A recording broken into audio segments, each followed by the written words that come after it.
Chapter 1. Professor Michael Wharton swore aloud as he narrowly avoided slamming his face into his office door. He gritted his teeth and reminded himself to lift the knob, then shoved his shoulder against the glass. The building was only 2 years old, but was already falling apart, a tribute to the university's poor planning and money allocation. The resistance gave, and he strode inside, tossed his briefcase onto the frontmost section of his desk, and pulled out his laptop. The power strip he'd ordered still hadn't come, so he crawled under the sideways U-shaped desk to plug it in, and spotted some sort of playing card just out of reach by the door. Typical.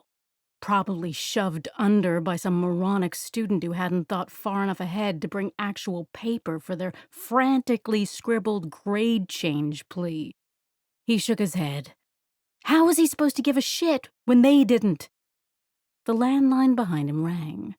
He swiveled the chair around to snatch up the receiver. Michael Wharton. A rustle crackled across the line. Hello? The rustling intensified. Hello? Speak up or call back. He reached forward to hang up the phone, but a hand gripped his shoulder, and pain ripped through his right side. The hand withdrew just as suddenly, the momentum of the release dropping him forward onto the desk. Michael struggled to right himself and pushed the chair around, hand reflexively grasping his side. As the rotation finished, his eyes met his attackers, then registered the satisfaction there. Fear squeezed his chest as he realized what was happening. He grabbed for the desk to brace himself, but his hand, now covered in blood, slipped along the edge, and he tumbled to the floor. Help! Before he could finish the word, his attacker's foot crushed his face into the floor. No. We can't have you calling for help. The foot rolled, shifting the top of Michael's head forward. The air around him compressed, and something sharp sliced into the base of his skull. Chapter 2. The recognition that registered in his eyes before I killed him made it worthwhile.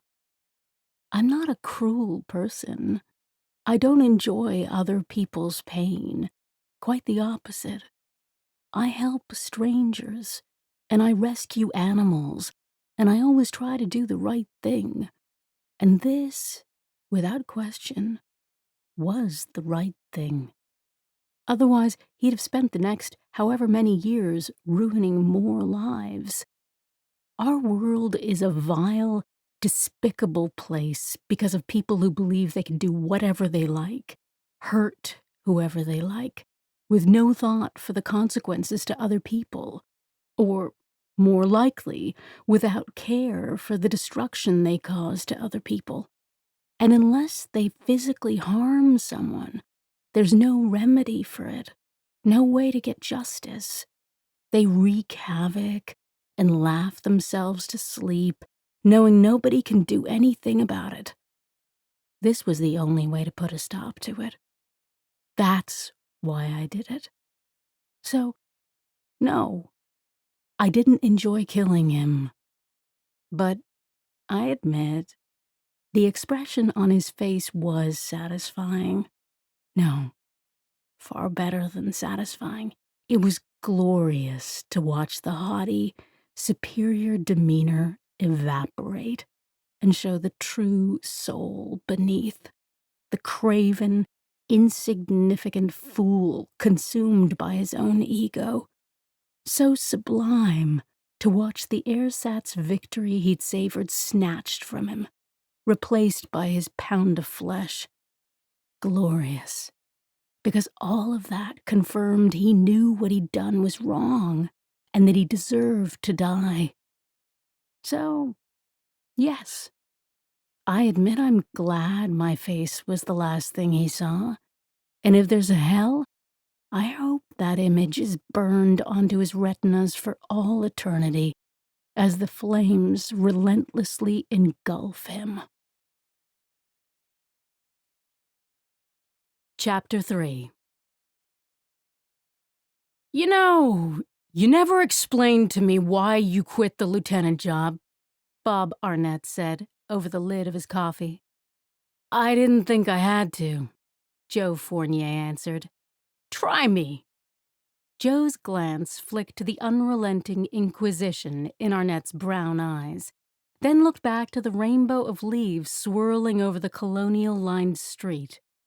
She'd known him for nearly 20 years.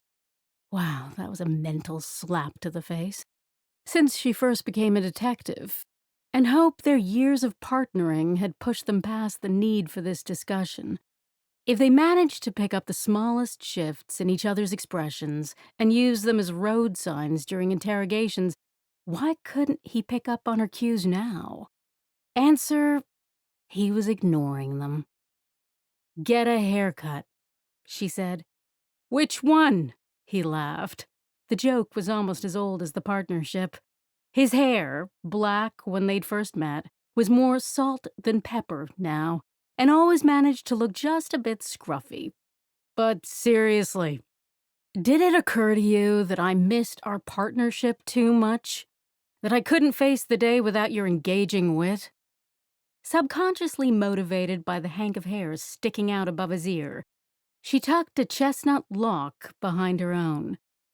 No, his eyes bored into her. You're smarter than you look, she laughed. The job just wasn't for me. Why is that so hard for everyone to understand? Because people don't walk away from upgrades in money and power. She sighed mentally and shifted in her seat. Why is this coming up now, all of a sudden after all this time? Boring weekend? Partly because I waited, nice and polite, for you to tell me yourself, and it never happened. But mostly because Garber just quit and the position's open yet again. Rockney asked me if I thought you'd consider it. Joe braked her turn onto Oakhurst University Ave for a pedestrian and used the pause as an excuse to delay. He wouldn't like part of the answer and wouldn't understand the rest. Hell, she didn't fully understand it. Part of it was the politics. I'm not like you, my friend.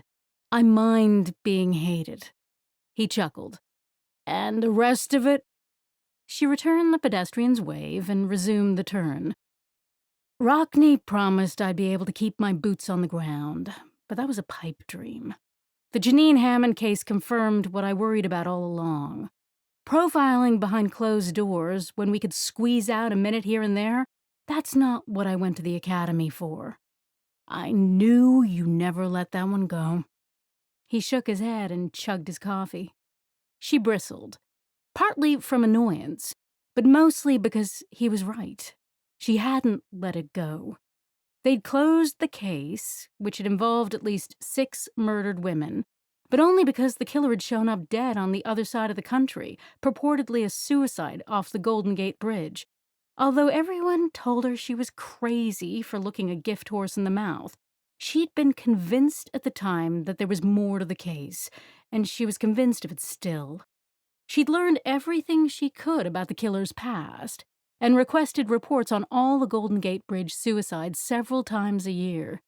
She wasn't sure what she was looking for, but analyzed them until she went cross-eyed, certain something would eventually emerge. But she wasn't going to admit that to Arnett. It just brought my issues with the job to a head. Anyway, enough about me. Laura's shingles any better? He narrowed his eyes at her, but turned back around. Yeah, it looks like they'll be gone for good shortly. We were supposed to go on a romantic camping trip this coming weekend to celebrate, but apparently Kylie's moving back in, and Laura wants to be there to help. Joe resisted the urge to comment on Laura's propensity to over-accommodate, a sore spot for Arnett that had contributed to ongoing problems in their relationship. Have I mentioned lately how glad I am I don't have kids? Uh-huh. And you'll keep mentioning it until your mother lays down another guilt trip, and then I'll catch you Googling how to freeze your eggs again." He smiled. Jo laughed and rolled her eyes. "Something go wrong with Kylie's job?" "Depends what you mean by wrong. Turns out writing dialogue for video games isn't the be-all end-all she hoped it would be." Jo shook her head in a show of solidarity. The younger of Arnett's two daughters, Kylie, drove him batty.